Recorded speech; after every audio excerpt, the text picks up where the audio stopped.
예, 지금부터 제 149차 정책조정회의를 시작하도록 하겠습니다. 먼저 이인영 원내대표의 모두 발언이 있겠습니다.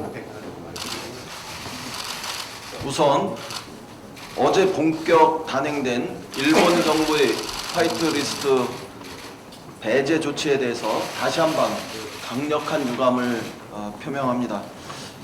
게다가 아베 총리는 G7 정상회의에서 결국 수출 규제의 원인이 징용 문제였음을 시사하는 발언을 했습니다. 그리고 시종일관 모든 책임을 우리 정부에 떠넘겼습니다. 스가 관방장관도 한일 관계 최대 문제는 강제징용 문제라면서 양국 관계 개선을 위해 우리 정부가 내민 제안을 끝내 거부했습니다. 수출 배제는 대법원 판결에 대한 보복 조치가 아니라던 일본 정부의 주장이 새빨간 거짓말임을 스스로 만천하에 드러낸 것입니다. 오늘은 우리 민족이 결코 잊지 말아야 할 경술국치의 날, 국권 피탈의 날입니다. 100년이 지난 오늘에도 일본은 대한민국의 미래를 짓누르려 하고 있습니다. 고노 외무장관은 우리나라를 향해 역사를 바꿔 쓸 수는 없다는 망언으로 나라를 36년간 빼앗겨야 했던 우리 치욕의 역사를 되새기게 합니다.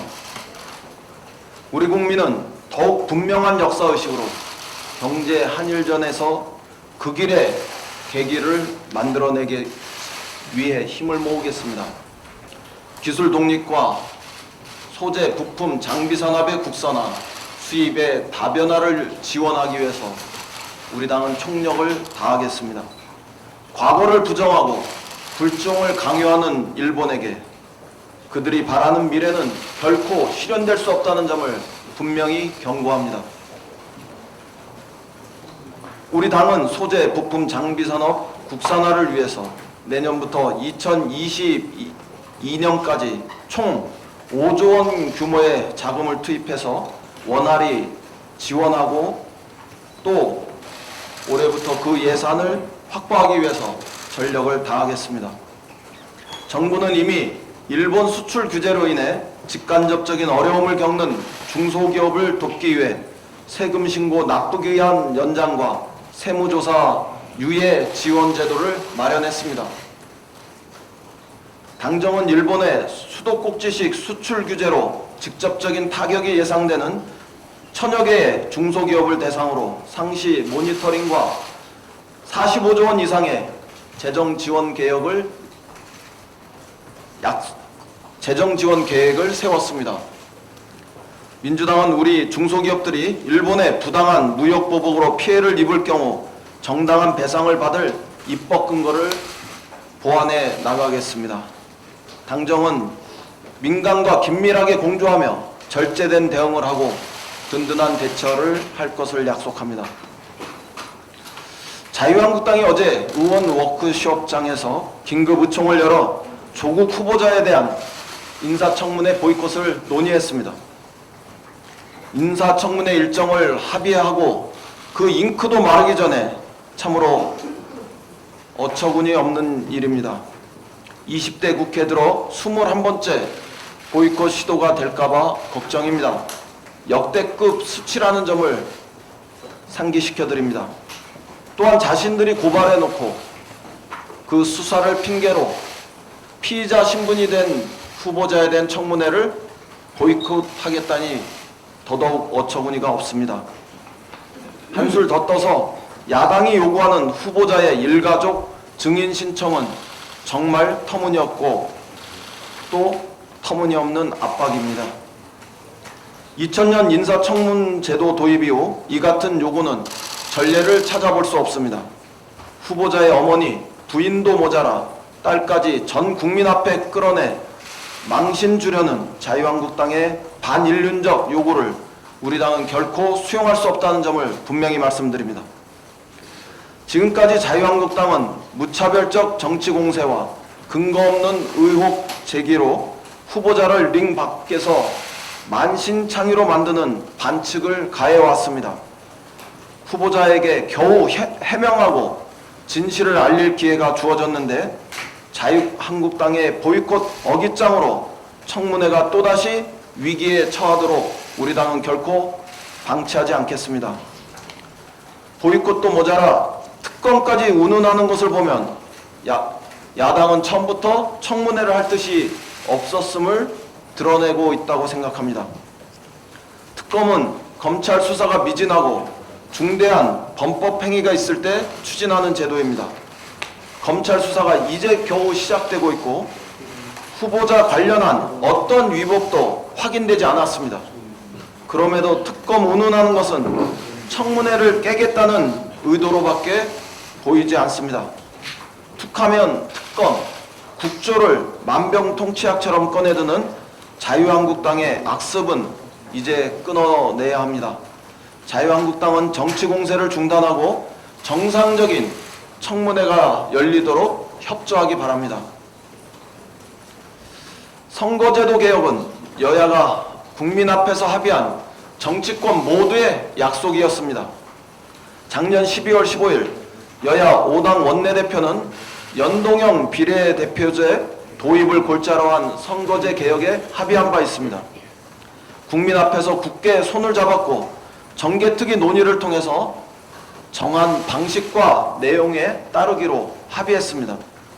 하지만 정개특위를 연장하면서 논의를 이어오는 동안 자유한국당은 어깃장을 부릴 뿐 어떠한 해법도 제시한 바 없습니다. 자유한국당은 의결을 앞두고도 안건조정소의 90일 활동기간 보장을 요구하며 또 헌재 안건조정위원회 의결을 효력정지 가처분 신청을 청구했습니다. 선거제 개혁을 막겠다는 꼼수의 결정판이라고 해도 과언이 아닙니다.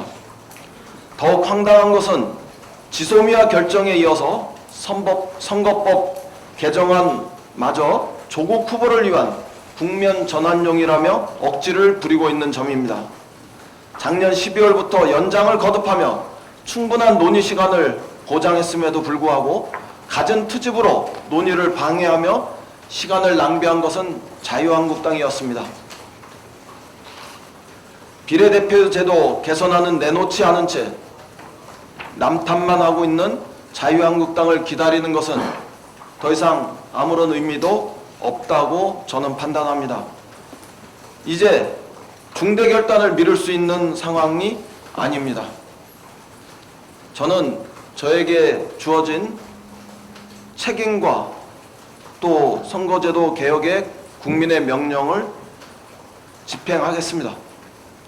더불어민주당은 자유한국당을 제외한 다른 정당과 함께 시한 내에 선거제 개혁을 반드시 추진하겠습니다. 오늘 그 의지를 보이겠습니다. 이상입니다. 예, 다음은 조정식 정책위 의장의 발언이 있겠습니다. 자유한국당이 조국 후보자의 인사청문회를 좌초시키기 위해 온갖 수단을 동원하고 있습니다. 참으로 어처구니 없는 행태입니다. 더불어민주당은 자유한국당의 무리한 요구를 대승적 차원에서 수용해 극히 이례적으로 이틀 동안 청문회를 진행하기로 합의해 주었습니다. 그러더니 자유한국당은 한술 더 떠 청문 대상도 아닌 후보자 가족을 무더기로 증인으로 요구하고 있습니다. 팔순 노모에 처자식들까지 볼모로 삼아 후보자를 압박하고 후보자를 검증하는 인사청문회를 인질청문회로 변질시키겠다는 것입니다. 분명히 말하지만 인사청문회는 조국 후보자 청문회이지 가족청문회가 아닙니다. 더불어민주당은 자유한국당의 반인륜적 정치공세에 결코 응하지 않을 것입니다. 또한 자유한국당이 어제는 검찰 수사를 핑계로 청문회 보이콧 주장까지 내놓았습니다. 애초부터 청문회를 진행할 마음이 없다는 것을 드러낸 것입니다. 이런저런 조건을 달아 청문회를 무산시키고 후보자와 가족에 대한 비열한 인신공격과 장외 정치 공세로 국민의 눈과 귀를 가리겠다는 것입니다.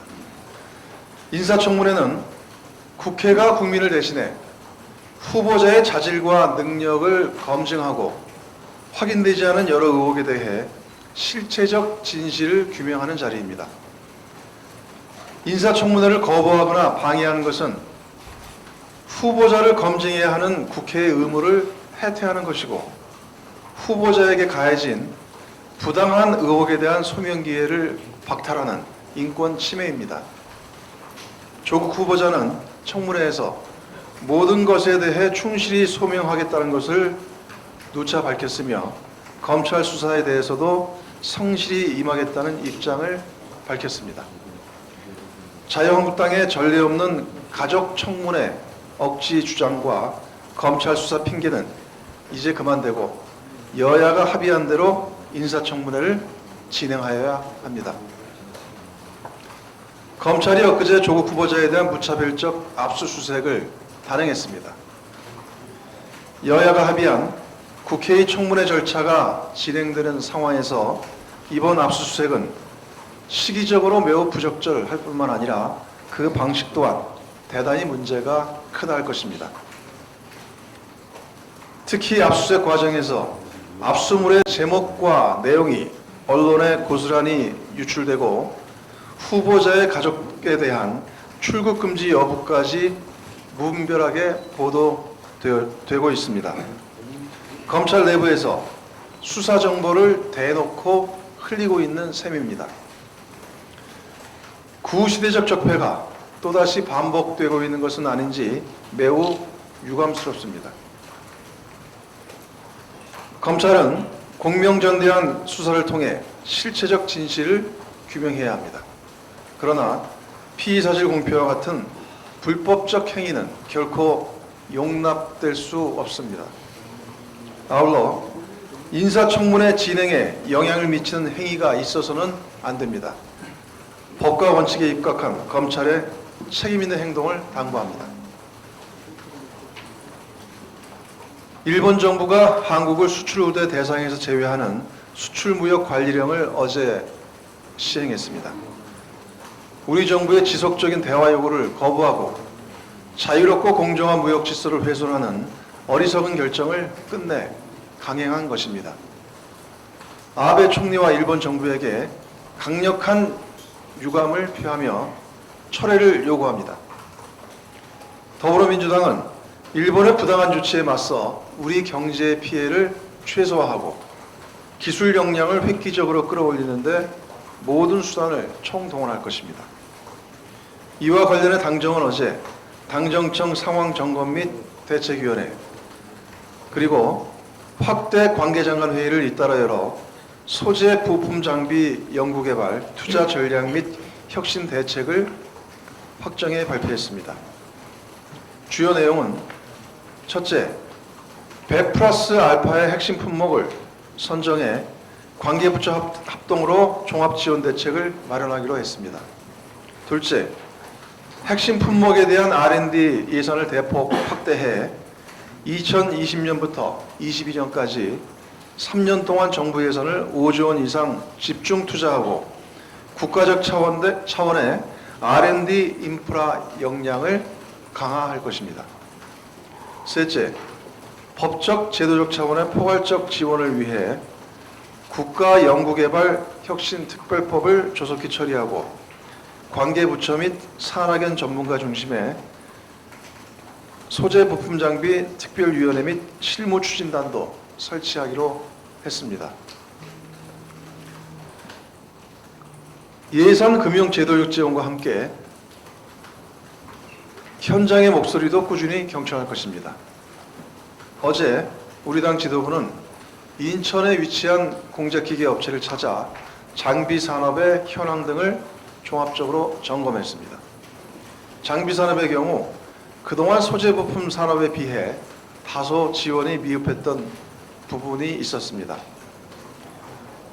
이에 당정은 장비산업 발전을 위해 소재부품법을 소재부품 장비 육성법으로 전면 개정하고 내년도에 관련 예산을 2조 원 이상으로 대폭 증액하고 장비 분야의 석박사급 전문 인력을 적극적으로 양성하고 제조 장비 시스템 혁신 기술 개발을 통한 전략적 중장기 지원 등을 적극적으로 추진하기로 하였습니다.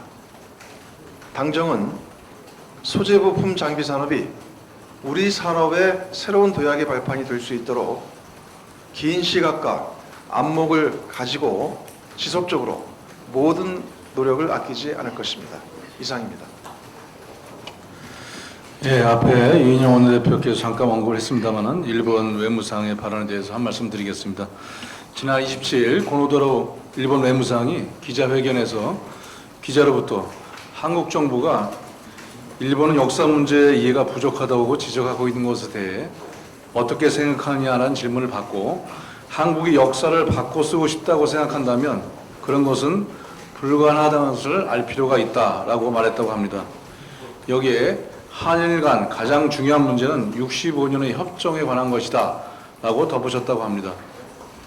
이러한 발언은 아베 정권이 어두운 역사를 왜곡하여 바꿔 쓰고 싶은 적반하장적 막말에 불과하며 식민 지배와 전쟁 책임을 회피하고자 하는 반역사적 언행에 불과합니다.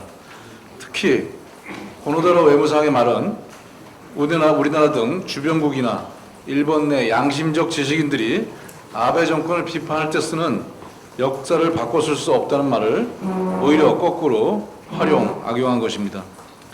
이는 아베 정권의 뻔뻔함이 도드라지며 일본의 국격만 떨어뜨리는 언행입니다. 이런 아베 정권의 수치스러운 행태에 반대하여 지난 27일 일본 총리 관저 앞에서 일본 시민 수백 명이 한국에 대한 수출 규제 확대 철회를 요구하는 시위를 벌였다고 합니다. 가해 역사를 무시하지 말라, 반성하지 못하는 총리는 필요 없다는 등의 구호가 외쳐졌다고 합니다. 이런 깨어있는 대다수 일본 내 시민의 목소리에 응원의 박수를 보내며 아베 정권이 이런 자국 내 민심을 귀담아 듣기를 기대합니다. 또한 일본의 국민들에게 우리는 노 저펜, 노 일본이 아닌 노 아베임을 다시 한번 강조합니다. 덧붙여 독일의 메르켈 총리가 지난 2015년 일본을 방문하여 했던 말을 소개해드립니다.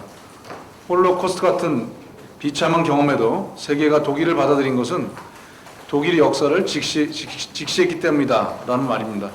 이 말을 아베 정권이 지금 이 시점에 반드시 되새겨볼 필요가 있습니다. 추석 민생 대책에 대해서 한 말씀 드리겠습니다. 민족의 최대 명절인 추석이 2주 앞으로 다가왔습니다. 추석을 앞두고 최근 일본의 수출 규제와 미중 무역 분쟁 격화 등 대경제 여건이 녹록치 않아 국민들의 우려와 걱정이 큽니다. 이에 당정은 지난 27일 고위 당정협의를 갖고 서민생활 안정과 지역경제 활성화를 위해 추석 민생 안정 대책을 확정 발표했습니다. 주요 내용은 우선 첫 번째로 장바구니 물가 안정을 위해 15개 핵심 성수용품 공급을 최대 3배까지 늘리고 원산지 위반 행위 집중 단속 및 수익식품 방사능 검사 강화 등을 통해 명절 밥상의 안정을 지키도록 하겠습니다. 두 번째, 소비 관광 등을 통한 지역경제 활력 제고를 위해 온누리 상품권 및 지역사랑 상품권의 할인율과 한도를 확대하고 고용 산업 위기 지역과 포항, 강원 등 재난지역 관련 추경 예산을 9월 이내 80% 이상 집행하겠습니다. 아울러 근로자 휴가 지원을 8만 명까지 확대하고 추석 기간 고속도로 통행료 면제, 공공기관 주차장 무료 개방 등도 추진할 것입니다. 세 번째로 중소기업과 소상공인, 취약계층 등에 대한 지원을 확대하겠습니다. 중소기업 소상공인 대상 추석 자금을 총 96조 원을 지원하고 일본의 수출 규제 대응과 관련된 추경 예산을 9월 내 80% 이상 신속 집행할 것입니다. 또한 추석 전에 총 470만 가구를 대상으로 근로자녀 장려금을 5조 원 이상 지급하고 임금 체불 방지를 위해 집중 지도를 실시하겠습니다. 마지막으로 네 번째로 명절 기간 특별 교통 대책을 수립하고 연휴 기간 교통, 화재, 산재 등 4대 분야의 사고 건수를 절반 이하로 줄이기 위한 비상 대응 체계도 가동하겠습니다. 더도 말고 덜도 말고 한가위만 같아라 라는 말처럼 모든 가정이 어려움 속에서도 따뜻하고 행복한 명절 연휴를 보낼 수 있도록 당정원 민생 안정 대책을 차질 없이 이행하겠습니다. 다음은 서삼석 원내 부대표의 발언이 있겠습니다.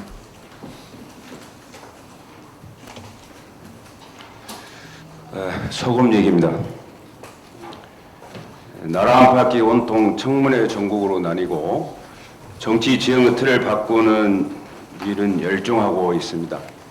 일본 무역 보복 대응책 강구에는 총력을 기울이고 또 그 속도도 내고 있습니다. 국회는 한 해의 살림살이를 뒤돌아보는 결산을 진행하고 있습니다만 오늘도 우리 농어민들은 누가 알아주든 안 알아주든 자신들의 임무를 묵묵히 수행해 오고 있습니다. 햅쌀이 출하되고 있는데도 쌀 목표 가격은 온데간데 없고 김장, 무, 배추가 자라고 있어도 소금값은 요지부동입니다. 2019년 7월 현재 천일염의 재고량은 적정량이 2만 5천 톤인데 재고량은 그 10배에 달하고 있습니다. 25만 톤이 넘고 있습니다. 이 늘어나는 재고량을 저장할 수 있는 공간조차도 없을 정도로 사상 유례없는 가격의 폭락 사태가 연이어져 생산 어가들이 줄도산 사태를 맞고 있습니다. 킬로그램당 가격이 100원대입니다. 소금 한 포대 커피 한 잔 값도 안 되는 실정입니다. 한 나라 안에서 어떻게 눈 번이 뜨고도 그 심각성에 대한 인식의 차이가 이렇게나 큰지 모르겠습니다. 정부 가격 안정 대책을 살펴보면 입에 담기조차 부끄럽고 민망하기 짝이 없습니다. 심각한 경영난을 겪고 있는 천일염 생산 어가들을 위한 긴급 경영안전자금 지원과 공동 임시야적장 조성 등이 하루가 시급합니다. 장기적으로는 천일염 관련 연구 개발에 대한 집중 투자가 이루어져 산업 전체에 대한 소비 촉진 방안이 강구되어야 하고 생산자 중심의 출하 조정 시스템 구축을 위한 자조금 조성이 절실히 필요합니다. 다시 한번 말씀드립니다. 우리 헌법 제123조 제4항에는 농수산물의 가격 안정을 통한 농어민의 이익 보호를 헌법상 그 책무로 엄연히 규정하고 있습니다. 그럼에도 불구하고 누가 이를 어기고 있습니까? 현장에서는 소금보다 더 짠 정부라고 말하고 있습니다. 천일염 생산 어가들의 절규어린 요구에 정부 조속한 가격 안정과 소득 보장 대책을 마련해 줄 것을 다시 한번 강력히 촉구합니다. 이상입니다. 예, 이상으로 공개 발언 순서를 마치고 회의를 비공개로 전환하겠습니다. 언론 여러분들의 협조를 부탁드립니다. 고맙습니다.